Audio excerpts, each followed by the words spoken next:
Hey guys, Brandon with whiskerovertraining.com. So this is our Quick Tip Tuesday, and I've got one of the original handles, which is what we base the pattern for our 20S off of. This is a hickory one, and the kerf's cut a little bit crooked in it. Okay, and these are all man-made products. These aren't mass-produced on a machine that's calibrated precisely. So you're gonna have things like this. And we get complaints sometimes about kerfs being not exactly perfect, but I would like to show you guys how to cut a kerf, recut a kerf straight. So, handle into the vise, and you can watch here as it closes. Oops. Like that.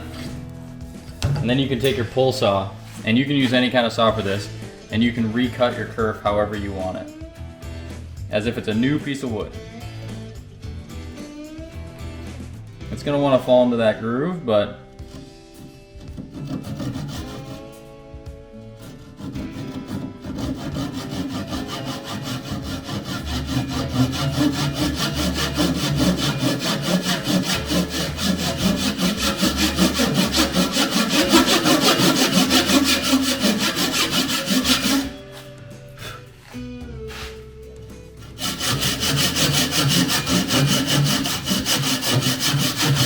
so I just got done pull sawing that. Now we can see that new kerf in there. And I want to show you guys something while the camera's up close.